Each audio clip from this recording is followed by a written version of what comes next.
फिर आगे चलेंगे। ओम विश्वानि देव सवितर्दुरितानि परासुव यद्भद्रं तन्न आसुव। ओम यां मेधां देवगणाः पितरश्चोपासते तया मामद्य मेधयाग्ने मेधाविनं कुरु स्वाहा।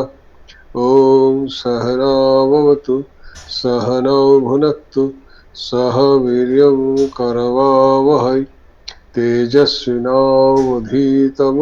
मा विद्विषावहै। ओम शांति शांति शांति। आज एक नया नाम देख रहा हूँ, कोई बालम करके कुछ नाम एक दिख रहा है।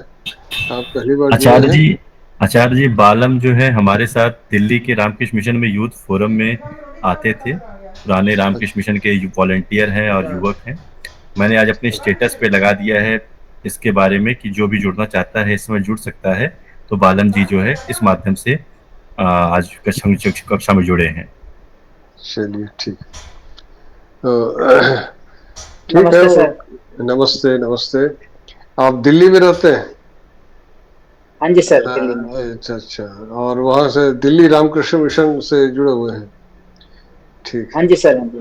तो वहाँ क्या कार्य, किस प्रकार के कार्य करते हैं आप वहाँ रामकृष्ण मिशन में? किस प्रकार की सेवा देते हैं? वहाँ पर कोई अभी जैसे लास्ट टाइम अभी अभी विजिट किया था मैंने, शिवरात्रि पे किया था वहाँ पे, अच्छा। वॉलंटियर किया था। मतलब एज ए वॉलंटियर वैसे आप करते क्या है, आपकी वॉलंटियर वृत्ति क्या है? नहीं, वॉलंटियर ही तो वैसे आप मैं करते हैं, पर आपका कोई रोजगार का अपना होगा ना कोई साधन? हाँ, मैं सर्विस करता हूँ सर। मैं क्या वर्क करते हैं? जनपैक में वर्क करता हूँ। मैं वर्क अच्छा करता हूँ, वर्क अभी अच्छा। जनपैक तो में। तो आप अपना स्पेयर टाइम में ही रामकृष्ण मिशन में देते होंगे, जो करते होंगे। हाँ, पहले तो जाया करता, लाइब्रेरी विजिट करता था तो देता था ज्यादा टाइम। अभी नहीं दे पा रहा हूँ मैं, अच्छा चलिए। अभी कार्य कर रहा हूँ। तो कभी कभार जब फंक्शन वगैरह होते हैं तब चले जाता हूँ वॉलंटियर करने के लिए। ठीक। हाँ जी। गुरुजी नमो नमः। हाँ नमो नमः। मधु जी कैसे हैं आप? आपका स्वास्थ्य अब कैसा है? अभी अभी गुरुजी ठीक नहीं है, टाइफाइड है मुझे। अरे तो आपका अभी तो बुखार आपको बुखार ठीक हो ही नहीं रहा है। कुछ एक ठीक होता तो दूसरा लग जाता है। जी जी, आप यही चल रहा है।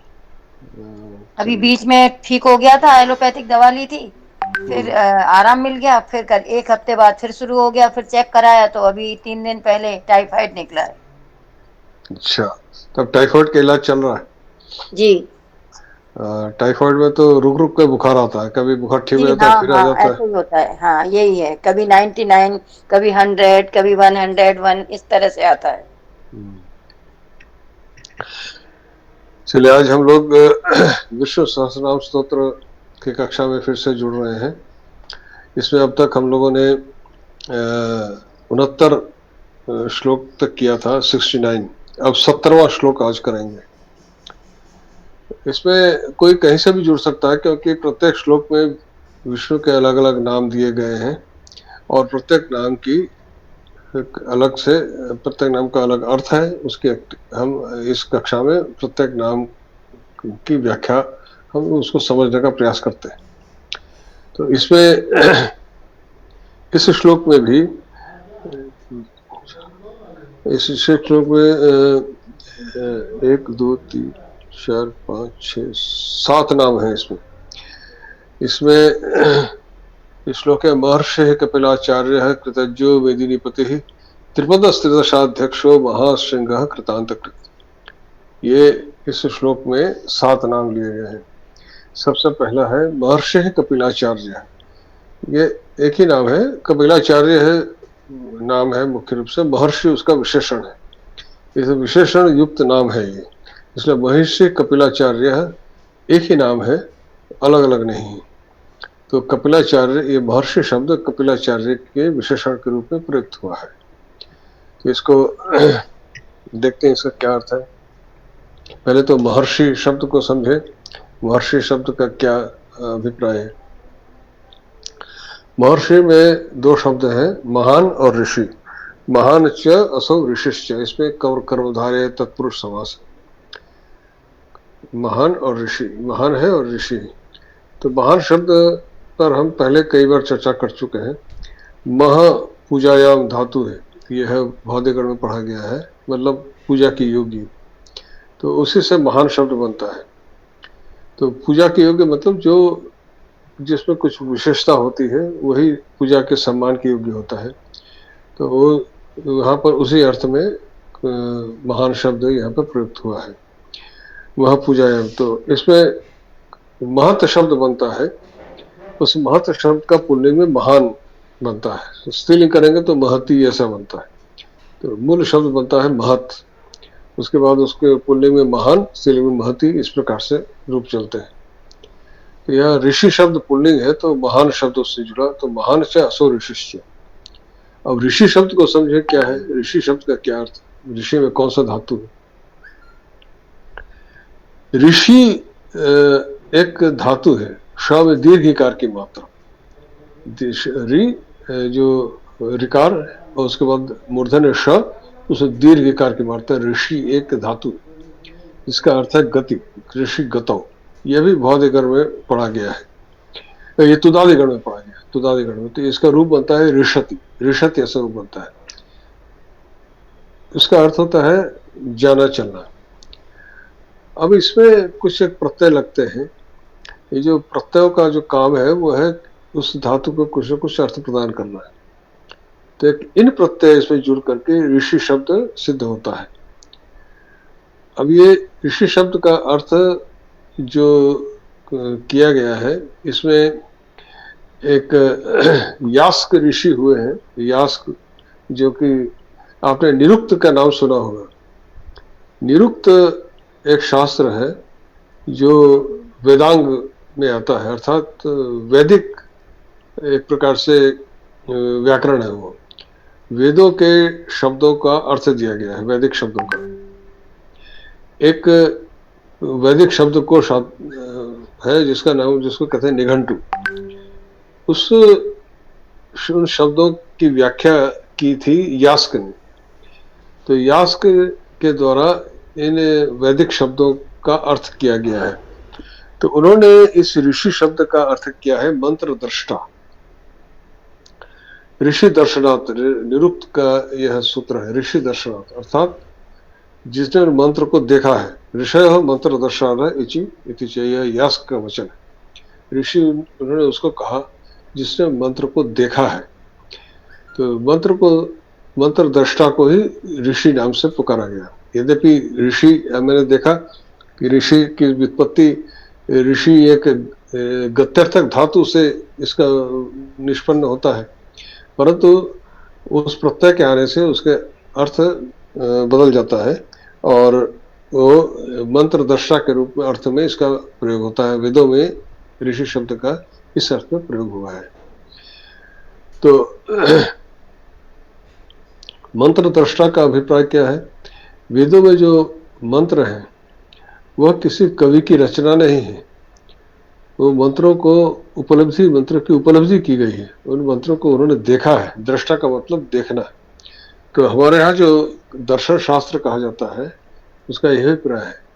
दर्शन और अंग्रेजी का फिलोसॉफी समार्थक शब्द नहीं, इसीलिए मैं अपने व्याकरण के कक्षा में बताता हूँ कि संस्कृत एक ऐसी भाषा है जो अनुवाद नहीं किया जा सकता, जो नॉन ट्रांसलेटेबल, वो ट्रांसलेटेबल है ही नहीं। ऋषि शब्द का ट्रांसलेशन हो ही नहीं सकता। ऋषि शब्द का जो भाव है उसका किसी भी भाषा में ट्रांसलेशन नहीं हो सकता।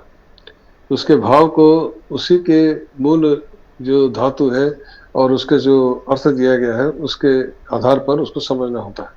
तो मंत्र दृष्टा के अर्थ को किसी भी अंग्रेजी शब्द की सहायता से नहीं समझा जा सकता। वेदों में जो मंत्र दिए गए हैं वह एक अनुभूति है, मतलब उसको देखने का अभिप्राय है कि उन्होंने अनुभव किया, साक्षात्कार किया है उसको। और वो अनुभूति का अभिप्राय मतलब क्या है कि उसको सीधे जो इसीलिए हमारे जो शास्त्र कहलाते हैं दर्शन शास्त्र इसलिए कहा गया है कि वो जो शास्त्र लिखे गए हैं हमारे ऋषियों के द्वारा, उनको उन्होंने देखा है, उसको अनुभव किया है।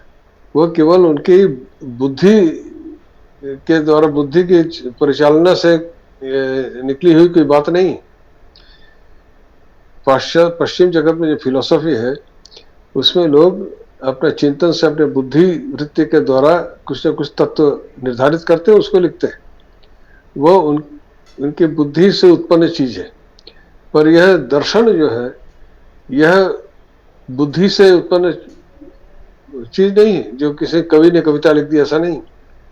इसको उन्होंने देखा है, अर्थात सीधे सीधे ईश्वर से प्राप्त उनकी अनुभूति है, उसी को उन्होंने मंत्र रूप में अभिव्यक्त किया। और प्राचीन काल में उन्हीं मंत्रों का अर्थ ऋषि अपने गुरुकुलों में अपने शिष्यों को बताते थे, और उसी के आधार पर लोग ब्रह्म के विषय में जानने का और उसकी उपलब्धि करने का प्रयास करते थे। शिक्षा का यही उद्देश्य होता था। तो ऋषि, ये तो महर्षि शब्द का हुआ, तो महान से ऋषि से, तो इनको महर्षि का क्या अभिप्राय क्या है? तो महर्षि का अभिप्राय यहाँ पे ये है कि महर्षि यहाँ उनको कहा गया है जो सभी चारों वेदों के मंत्रों को जिन्होंने अनुभव किया है, जिसको उन्होंने दर्शन किया है, जिनको उन्होंने अनुभूति की है, वो महर्षि कहलाते हैं।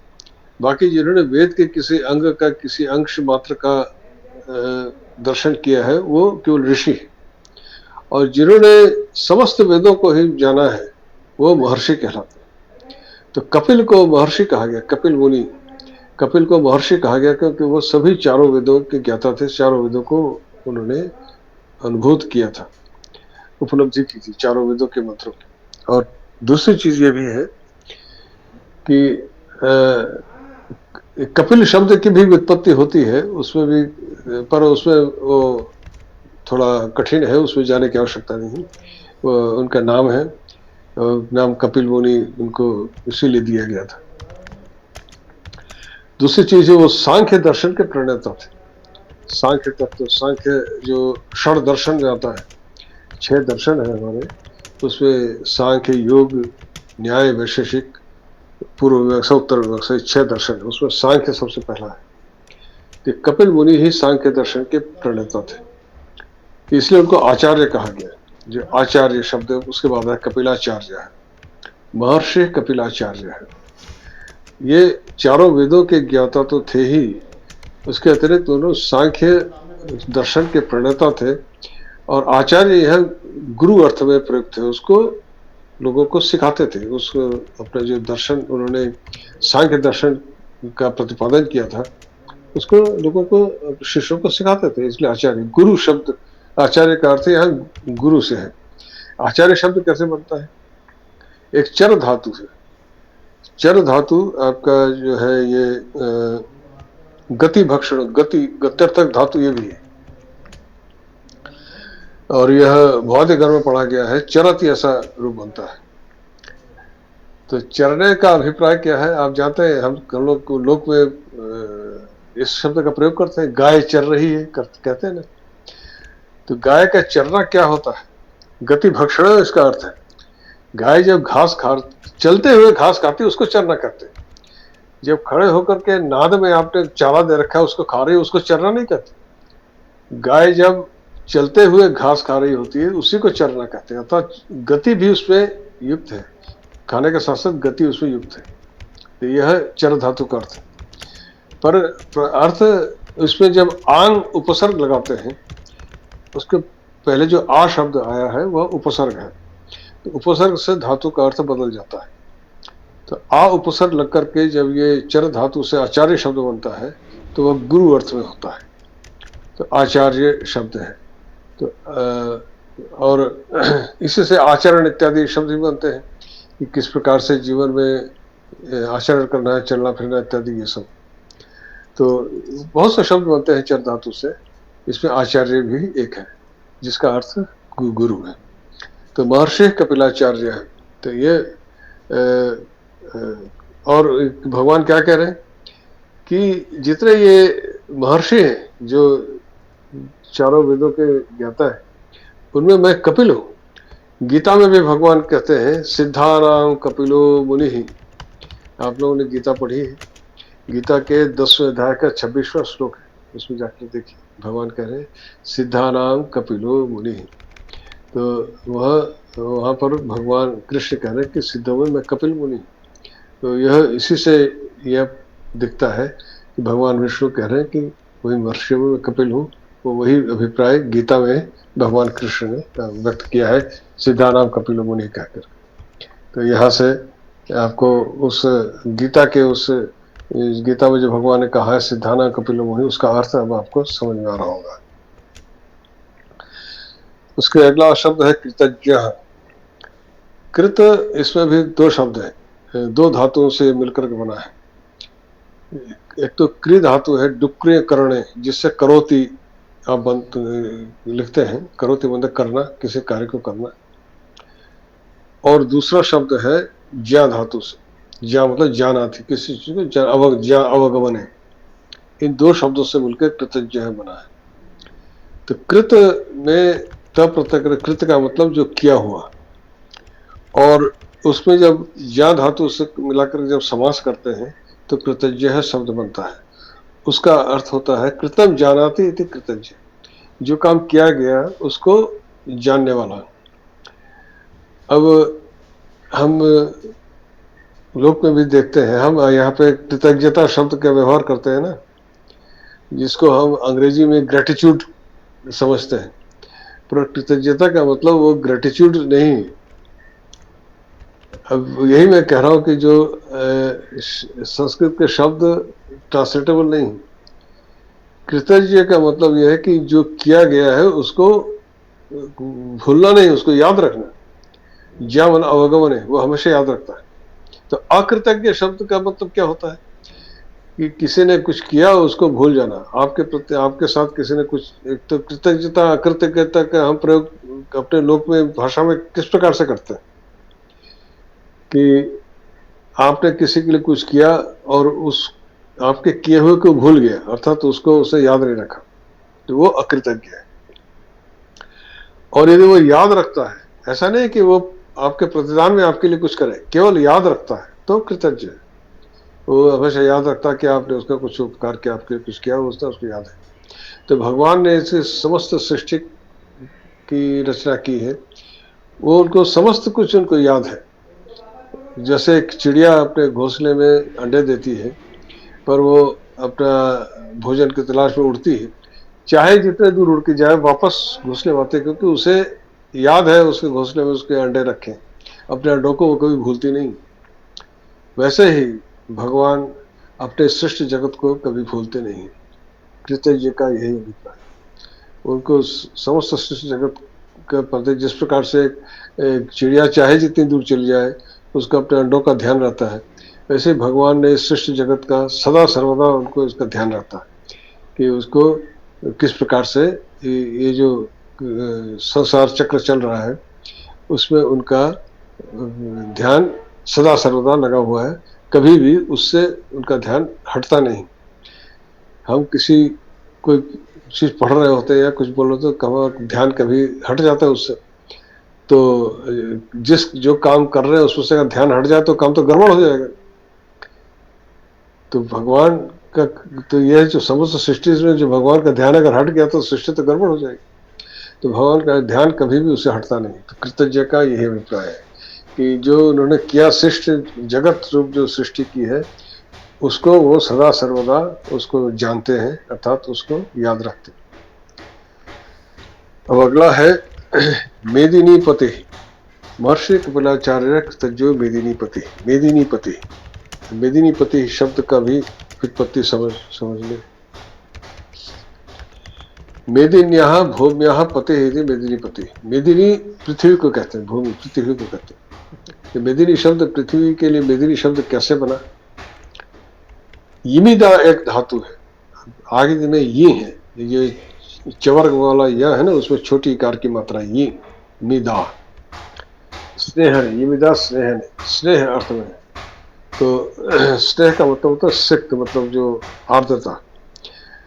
और इसे भौतिक गण में पढ़ा गया है, और दोनों दो गणों में पढ़ा, भवादि गण में पढ़ा गया, दिवादी गण में पढ़ा गया है। तो इसके दो प्रकार के रूप बनते हैं, तो मेदते बनता है और मेद्यति, दो प्रकार के मेदन भी बनता है, मेद्यति भी बनता है। अब इसमें कुछ प्रत्यय आते हैं करके मेदह शब्द बनता है, फिर मेद से फिर इन्हीं प्रत्यय करके मेदिन, उसमें स्त्री प्रत्यय मेदिनी। मेदिन का मतलब होता है मेद जिसमें है। मेदिन का मतलब जैसे हम कहते हैं ना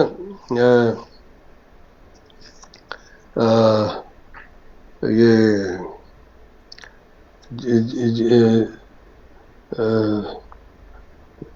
ये आप धनिन, जैसे धन जिसमें है, या योगिन, योग जिसमें है, योग जिसकी जो, उसी प्रकार से मेदिन, मेद जिसमें है अर्थात वो स्नेह है, अर्थात वो आर्द्रता जिसमें है वो मेदिन। उसको जब स्त्रीलिंग बनाएंगे तो बनेगा मेदिनी, अर्थात जिसमें आर्द्रता हो। तो आप जानते हैं कि इस पृथ्वी में बहुत बड़ा अंश जल का है, समुद्र है। कितना बड़ा भाग समुद्र है, भूमि वाला भाग तो कम है, समुद्र वाला भाग अधिक है। अर्थात ये जलपूर्ण है मेदिनी, अर्थात इसमें सिक्तता है, आर्द्रता है, और वह जल न रहे तो जीवन नहीं चल सकता। यह जल हमें, जल के द्वारा मेदिनी यह सबको जैसे स्निग्ध आर्द्र होकर के प्राणियों का हित करती है। जो है यह मेदिनी जो है ये आर्द्रता के कारण अपनी आर्द्रता से, जल से प्राणियों का हित करती है, इसलिए मेदिनी कहलाती। तो उसकी जो आर्द्रता है, ये जो जल संपन्नता है, इसी के कारण इसको मेदिनी कहा गया। और दूसरा है पति, मेदिनी पति। पति पा रक्षण धातु से बनता है। पा रक्षण यह अदादिगण में पढ़ा गया है, पाति ऐसा रूप बनता है। तो इसी से पिता शब्द बनता है और पति शब्द इसी धातु से बनता है। पर पिता और पति शब्द में थोड़ा सा अंतर है। पिता केवल रक्षण अर्थ में है, पति भी रक्षण अर्थ में ही है, पर उसके साथ में स्वामी शब्द और जुड़ जाता है। पति रक्षा करता है स्वामी के रूप। तो मेदिनी पति ही, तो मेदिनी क्या है, इस पृथ्वी की जो व्यवस्था है उसको स्वामी के रूप में उसकी रक्षा करते हैं। पृथ्वी में सारी व्यवस्था है। क्या व्यवस्था है, जो आप जानते ही हैं, पृथ्वी में सब प्रकार की व्यवस्था है। आपके 6 ऋतु होते हैं, उसमें ग्रीष्म है, वर्षा है, शीत है। हर ऋतु का अपना अपना कार्य है। उसके अनुसार हर ऋतु के अपने अपने फसल उगते हैं, हर ऋतु के अपने अपने फल होते हैं। उसके अनुसार जीवन चक्र चलता रहता है। इसमें कहीं कोई गड़बड़ी नहीं, पूरी एक व्यवस्था है। एक निश्चित व्यवस्था के अनुसार सब कुछ चल रहा है और उस व्यवस्था की वो रक्षा करते हैं, इसलिए मेदिनी पति। इस मेदिनी जो जल से सिक्त पृथ्वी है, जिस जल के द्वारा वह मित्र की भांति समस्त जीवों की हित करती है, जीवों का पालन करती है, उसका पालन करना, उसकी रक्षा करने वाला, यह जिससे हो सके, ये चलता रहे, इसके लिए उसको मेदिनी पति कहा। तो मेदिनी पति का यह अभिप्राय है कि इस प्रकार से मेदिनी पति, तो उसके पति। दूसरा है, तो उसके बाद है त्रिपदः। त्रिपदः यहाँ पर भी त्रीणि पदानि अस्य इति त्रिपदः। पद कहते हैं ये पैर को भी कहते हैं। अब हम इससे पहले भी त्रिविक्रम में देख आए हैं कि भगवान के 3 पैरों को क्रम धातु पाद वीक्षण, उससे देखा है कि जो 3 पगों से उन्होंने पूरे पृथ्वी अंतरिक्ष सबको नाप लिया था। वहां पर उनके 3 डग से उसका अभिप्राय किया गया था। वही अर्थ यहाँ नहीं घट सकता, मतलब एक ही अर्थ में दोनों शब्द नहीं। यद्यपि त्रिपद का अर्थ होता है 3 पैर, परंतु इसमें अभिप्राय क्या है, एक पद धातु है। पद धातु भी गत्यर्थ है, पद्यते, पदगतो, यह दिवादिगण में पढ़ा गया। आत्मनेपदी धातु पद्यते स्वरूप बनता है। अब इसी से संपादनम इत्यादि शब्द बनते हैं। तो पदगतो अर्थ से पद्यते शुरू होता है। और जो गति शब्द है, इसके 3 अर्थ होते हैं। ज्ञान गमन प्राप्ति, ज्ञान गमन प्राप्ति 3 अर्थ होते हैं, ध्यान दीजिए इस पर गति शब्द के। तो हम जो प्रयोग करते हैं, तो ज्ञान से क्या है, अवगमनम, तुमने जाना ना। ज्ञा धातु का अर्थ देखिए, उसमें क्या है, ज्ञा अवगमने। ज्ञा धातु जानाति जो शब्द है धातु, उसका जो धातु पाठ में उसका अर्थ देखेंगे तो पाएंगे ज्ञा अवगमने, अर्थात ज्ञान मतलब किसी चीज को जान लेना। गति शब्द का एक ही अर्थ है। और आप जानते ही भी हैं, हम लोग के प्रयोग भी करते हैं कि फलाने के शास्त्र में अच्छी गति है, इसका मतलब क्या है, उसका शास्त्र में अच्छा ज्ञान है, उसके शास्त्रों में गति है, इसका अभिप्राय यही होता है कि उसका उसमें ज्ञान है। उसका गमन, गमन मतलब चलना फिरना, और गच्छति ऐसे अर्थ बनता है। और प्राप्ति का मतलब आप धातु, आप धातु का होता है व्याप्ति, मतलब व्याप्त होना, सर्वत्र व्याप्त होना। प्राप्ति मतलब किसी चीज को प्राप्त होना। हम कहते हैं ना, जैसे उसको सदगति हो गई, अर्थात उसको एक ऐसा स्थान प्राप्त हुआ जहां उसको उसका अच्छी स्थिति बन गई उसकी। सदगति मतलब क्या है, सत की प्राप्ति होगी।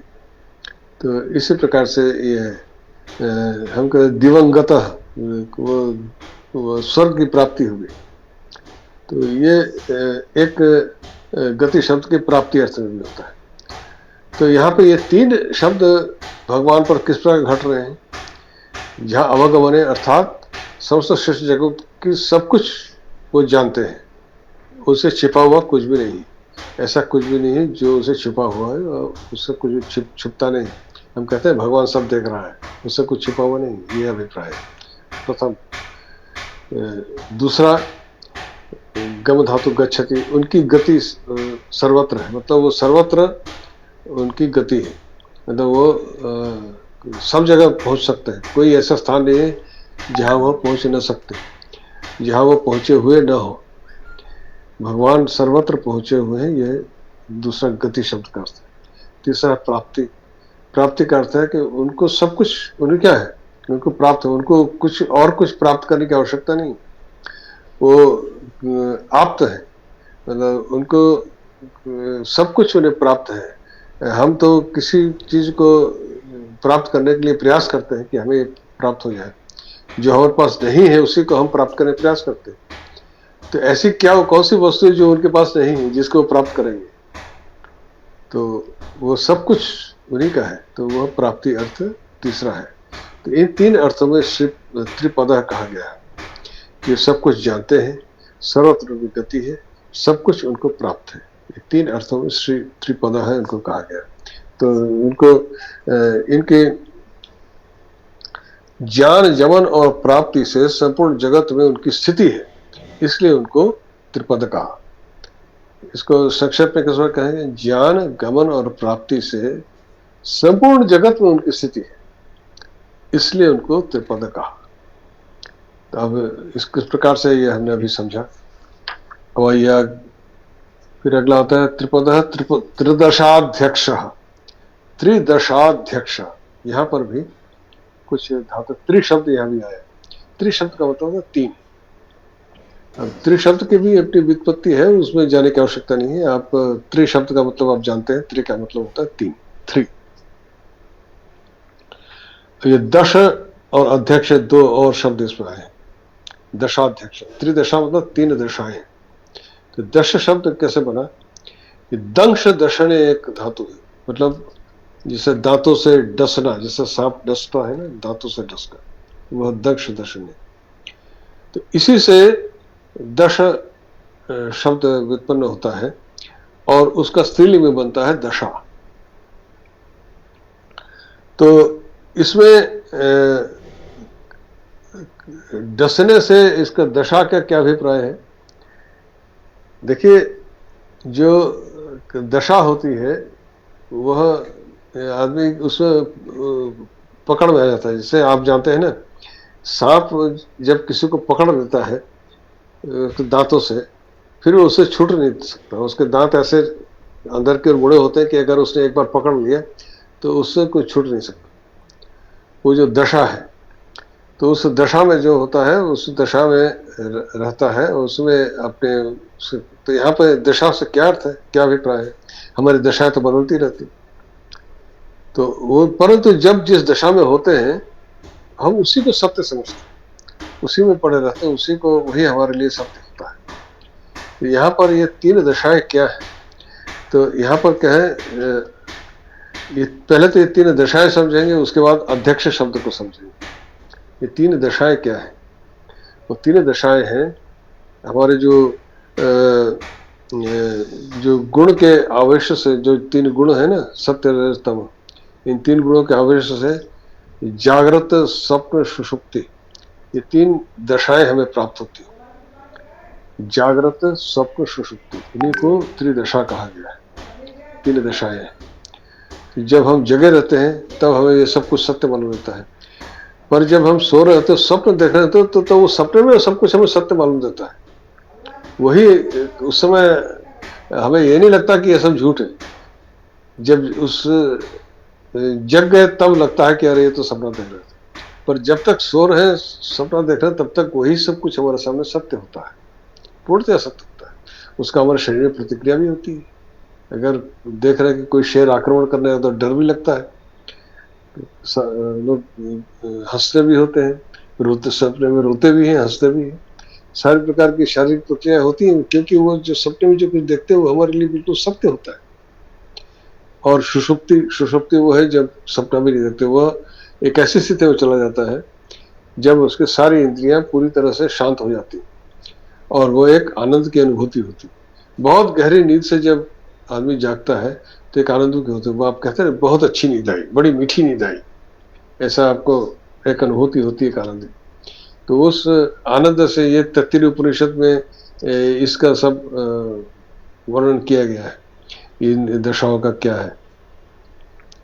तो उपनिषद में इन दशाओं के वाक्य मुंडक उपनिषद में किया, मांडुक्य उपनिषद में किया गया। मांडुक्य उपनिषद में इन जागृत स्वप्न सुषुप्ति के बारे में बताया गया है।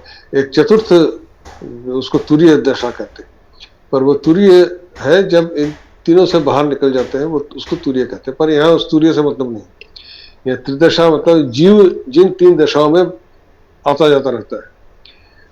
तुरीय दशा तो वो है जब तुरीय में प्राप्त हो गया तो फिर उससे वो लौट के नहीं आता, और यह तीन दशाओं में ही जीव का आवागमन होता रहता है। वो सोता है, जागता है, फिर सोता है, फिर जागता है, इसी आवागमन होता रहता है। तीन दशाओं में उसका आवागमन होता रहता है, इसलिए त्रिदशा है। तो साथ में पर त्रिदशा अलग नहीं है, इसका साथ अध्यक्ष शब्द और जुड़ा है। अध्यक्ष शब्द की व्युत्पत्ति को समझे, यह अक्षु धातु है, अक्षु व्याप्तो, अक्षु व्याप्तो, इसे भौतिकगण में अक्षरोंति ऐसा रूप बनता है। तो इसका अभिप्राय होता है देखना, किस चीज को देखना। तो अध्यक्ष अधि उपसर्ग है। अध्यक्ष क्या हो, तो सब कुछ देखता है, मतलब अध्यक्ष सब कुछ नहीं करता, पर उसकी दृष्टि सर्वत्र रहती, कहीं कुछ गलत तो नहीं हो रहा है। तो ये जो जीव इन स्थिति में आवागमन कर रहा है, उसका वो साक्षी स्वरूप है, उसको देखते रहते, मतलब उसके वो साक्षी स्वरूप है। उनको कोई नहीं देख सकता, पर वो इन सबको देखते हैं। प्रत्येक जीव जागता है और सोता है, कोई जीव ऐसा नहीं है जो सिर्फ जागता ही रहे और सिर्फ सोता ही रहे। प्रत्येक जीव, प्रत्येक वाणी जागता भी है और सोता भी, दोनों कार्य होते हैं, और इन तीन दशाओं में वो आराधना करता रहता है, और इसी को उसके अध्यक्ष वो है, अर्थात उन्हीं के कंट्रोल में सब कुछ हो रहा है। वो प्रेक्षक है, साक्षी प्रेक्षक। जैसे अध्यक्ष क्या करते हैं, वो सब कुछ नहीं करता, उसके बाकी लोग करते रहते हैं, पर उसकी दृष्टि सर्वत्र रहती है कि कौन सा काम कैसे हो रहा है। इसी प्रकार वह अध्यक्ष रूप में इन तीनों दशाओं को देखते रहते। फिर आइए महाशृंग। महाशृंग, यह भी यहाँ पे पुनः महत् शब्द आया है, उससे महाशब्द बना। महत् शब्द का हम अभी देख करके आए, पढ़ के आए। महाधातु से महत् शब्द बनता है। तो श्रृंग धातु, श्रृंग शब्द कैसे बना? श्री हिंसायाम, तालव्य में दीर्घ रिकार होता है, श्री हिंसायाम, यह क्रियादि गण में पढ़ा गया है। और श्रृणाति ऐसा रूप बनता है, मतलब किसी चीज को जैसे गाय के या किसी जानवर के सींग होती है ना, तो सींग से क्या करते हैं, किसी चीज को फाड़ देना या सींग से किसी चीज को चीर देना, ये कार्य होता है सींग।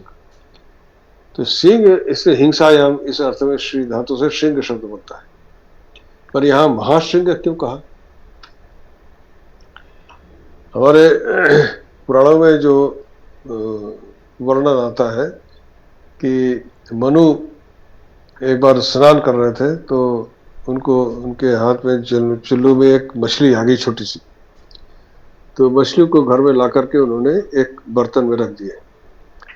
अगले दिन देखा वो बर्तन बिल्कुल भर गया था, उसमें मछली इतनी बड़ी हो गई कि पानी उसमें से बाहर निकल गया, तो उन्होंने उठा करके हौज में रख दिया।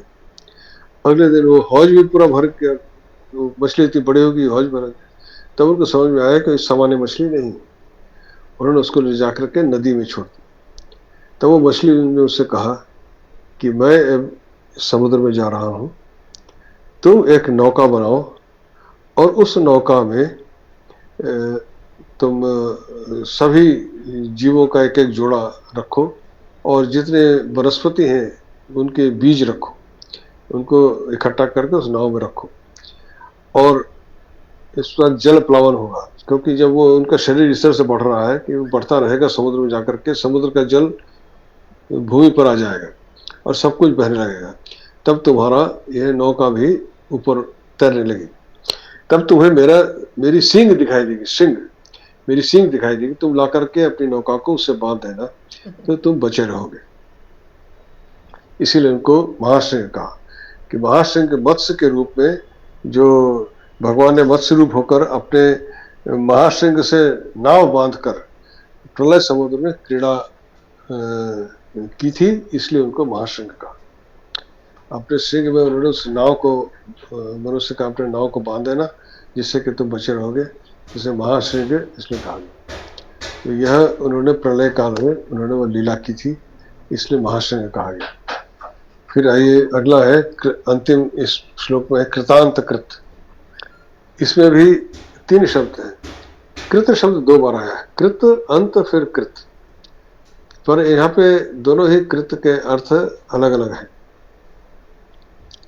पहला जो कृत है वह अभी कृ धातु से बना है, जो हमने अभी शुरू में पढ़ा था, इसमें कृतज्ञ हमें पढ़ा था, कृत धातु कृ धातु से त प्रत्यय करने पर कृत बनता है। और एक अम धातु, यह भी अम गत्यादिशु, यह भवादिगण में पढ़ा गया, अमतीय स्वरूप बनता है, अ और म, अम धातु। तो इसमें इसका भी गति अर्थ होता है और अमतीय स्वरूप बनता है। इसमें भी कुछ प्रत्यय करके अंत शब्द इसी से व्युत्पन्न होता है, निष्पन्न अंत शब्द। तो कृतांत का मतलब क्या है? अपने किए हुए, अपने जो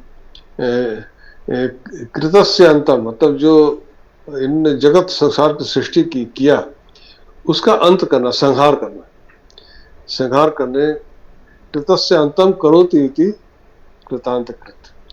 तो दूसरा जो कृ धातु है उसमें भी एक दूसरा प्रत्यय लगता है जिससे कृत शब्द उत्पन्न होता है। यहाँ पे पहला कृत तो तब प्रत्यय से हुआ, दूसरा भी कृ धातु ही है पर उसमें प्रत्यय दूसरा क्विप प्रत्यय है, उससे अर्थ बदल जाता है। तो कृतस्य अंतम करोति इति कृतांत कृत। जैसे पुण्यकृत आपने गीता में पढ़ा है, पुण्य करने वाला, तो कृतांत मतलब अपने क्रिया का अंत करने वाला, यह अर्थ होता है। गीता में आपने शब्द पढ़ा ना, पुण्यकृत। पुण्यकृत क्या अर्थ है? पुण्य करने वाला। पापकृत पुण्यकृत, इसका मतलब क्या होता है? पाप करने वाला, पुण्यकृत पुण्य करने वाला। कृतांत कृत मतलब अपने क्रिय हुए का अंत करने वाला। कृतस्य अंतम करोति इति कृतांत कृत। शंकराचार्य ने इसका एक दूसरा अर्थ भी बताया है। एक कृति छेदन एक धातु है, मतलब काट देना, उससे भी कृत शब्द व्युत्पन्न होता है। तो कृतांत का तो मतलब वो संहार, मृत्यु, तो मृत्यु को काटने वाला, मृतांत कृत, मृत्यु को भी काटने वाला, यह दूसरा अर्थ इसका होता है। यह शंकराचार्य ने अपनी व्याख्या में बताया है। यह भी एक सोचने वाली है कि जो मृत्यु को काटने का क्या अभिप्राय है, कि जो मृत्यु से परे है, जो मृत्यु जिनको स्पर्श नहीं कर, छू नहीं सकते, मृत्यु को वो काट देते हैं। अर्थात मृत्यु को तो, मृत्यु से हम छुटकारा, हम मृत्यु को काट नहीं सकते। मृत्यु काटने का मतलब है उनको, वो मृत्यु से परे है। जीव जो भी उत्पन्न हुआ है, जो भी हमको दिख रहा है, उसका एक दिन समाप्त होना है। उसका कृतंत मतलब मृत्यु, संहार होना है उसका समाप्त। और इस संहार को वो काट सकते हैं। अर्थात जो जीव मृत्यु के कवल में जाता है, मरता है, उसको, उससे वो छुटकारा दे सकते हैं, उस मृत्यु को काट सकते हैं। अर्थात वो जन्म मरण के चक्र से वो मुक्ति दे सकते हैं, देने वाले हैं, देते, मतलब प्रदान करने की एक सामर्थ्य उन्हीं में है। अर्थात मोक्ष प्रदान करने के सामर्थ्य केवल वही, मृत्यु से छुटकारा देने का सामर्थ्य केवल भगवान विष्णु में है, उसको और कोई नहीं दे सकता। तो मृत्यु तो अवधारित है, जो भी पैदा हो मरेगा ही मरेगा। ये संसार का भी एक दिन संहार होना है। तो संहार, कृतांत का मतलब यही है कि जो किया है उसका अंत होना ही होना है। तो कृतांत कृत का एक अर्थ हुआ कि उसका संहार करने वाला, दूसरा है कि इस संहार मृत्यु से छुटकारा देने वाला, यह भी दूसरा अर्थ होता है इसका। तो इस प्रकार से दोनों अर्थों से हम इसको समझ सकते हैं।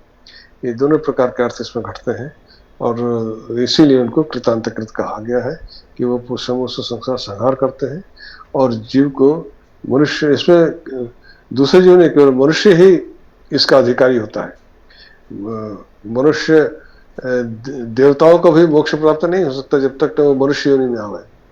केवल मनुष्य योनि से ही मोक्ष प्राप्त हो सकता है, देवताओं की योनि से मोक्ष प्राप्त नहीं होता।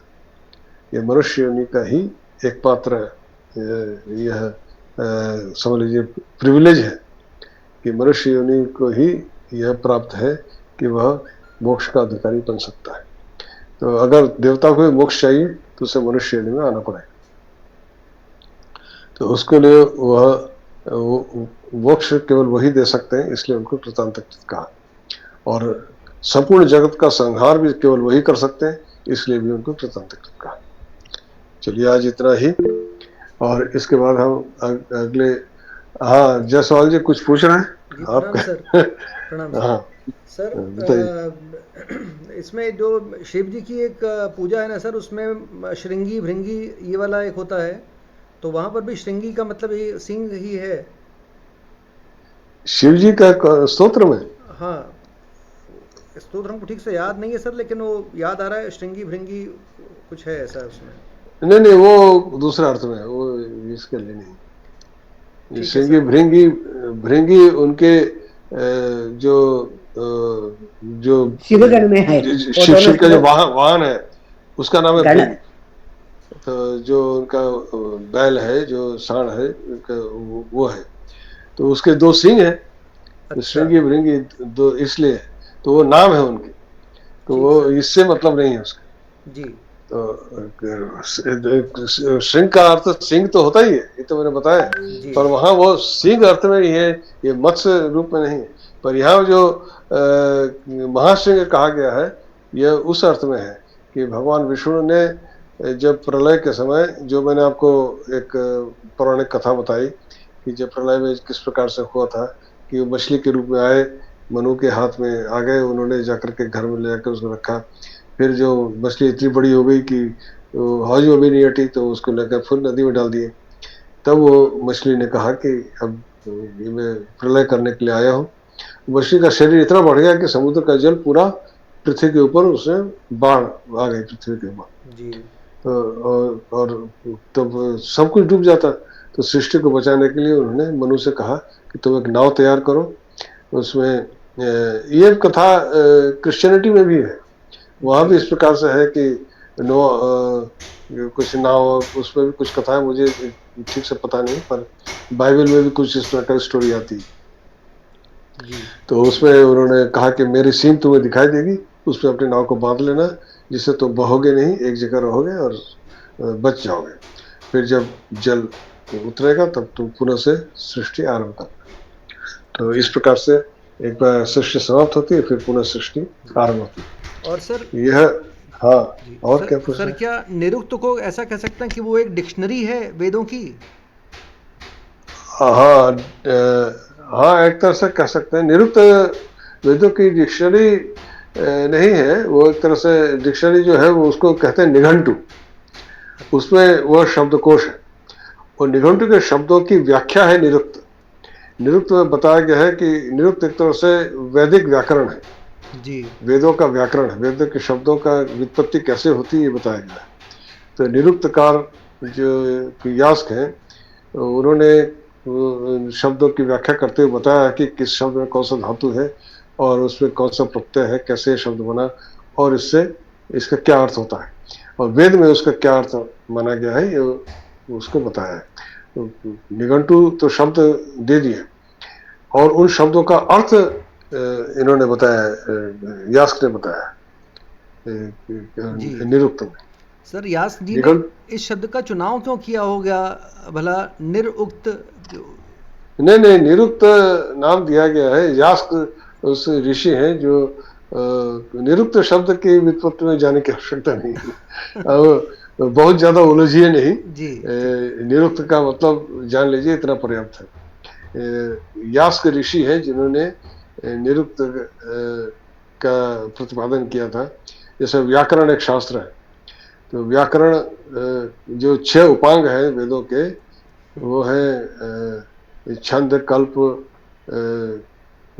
ये छंद, कल्प, व्याकरण और निरुक्त, ज्योतिष, 6 हैं। नहीं, शिक्षा, कल्प, छंद, शिक्षा, निरुक्त, व्याकरण, ज्योतिष। जी, तो व्याकरण वो है जो हम पाणिनि के अष्टाध्यायी के माध्यम से पढ़ते हैं, वो है व्याकरण। तो पाणिनि से पूर्व जो आचार्य थे वो वेदों के व्याकरण को लेकर चलते थे, और पाणिनि के जो अष्टाध्यायी में हम उसके पूर्व करीब करीब 10 आचार्यों के नाम अष्टाध्यायी में आते हैं, और यह वही व्याकरण है जी, जो भाषा के प्रत्येक शब्द का व्युत्पत्ति होता था। और निरुक्त केवल वेद से ही संबंधित है, और निरुक्त में केवल वेदों से ही संबंधित चीजें बताई गई। हाँ, और किसी ने हाथ उठाया है, एस अभी सावित्री। आचार्य जी अभी हाँ जायते, इसमें अभी उपसर्ग से जायते होते हैं, तो हाँ, जा गम धातु में पढ़ते हैं क्या? नहीं, जनी धातु, वो जनी जनी। धातु, एक जनी धातु है, उसका है, आप देखिएगा धातु पाठ में उसका अर्थ दिया है, मतलब गर्भ विमोचने, मतलब जन्म होता है, उससे जायते, उससे रूप बनता है। जनी धातु दिवादिगण में पढ़ा गया है, ज न में दीर्घ इकार की मात्रा जनी, जायते, तो मतलब उत्पन्न होना। तो उसको उसमें अभी उपसर्ग है, अभिजायते। अभिजायते का अभी का मतलब होता है सामने होना, किसी चीज को, जैसे कहते हैं अभिमुख, के सामने सामने होना, अपने सामने जो उत्पन्न हुआ उसको अभिजायते, मतलब जो आपके सामने उत्पन्न हुआ। तो गीता में अभिजायते शब्द आया है, पर उस किस संदर्भ में आया है, उस श्लोक को देखने पर उसका अर्थ उसमें आएगा। तो उपसर्ग से उसके अर्थ में कुछ विशेषता आ जाती है, वो कुछ विशेष अर्थ में प्रयुक्त होता है। तो वो जब वो श्लोक को पढ़ेंगे तब उसमें समझ में आएगा। ठीक है, हाँ, थैंक यू। चलिए आज इतना ही। शांति पाठ, माधुरी शांति पाठ कीजिए। जी आचार्य जी, शांति पाठ।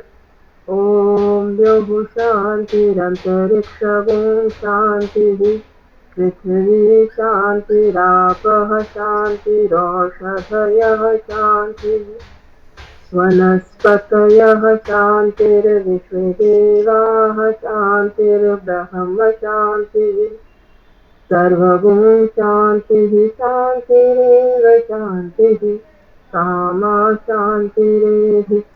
ओम शांतिः शांतिः शांतिः। नमो नमः आचार्य जी, धन्यवाद। नमो नमः, नमो नमः, सर्वेभ्यो नमो नमः।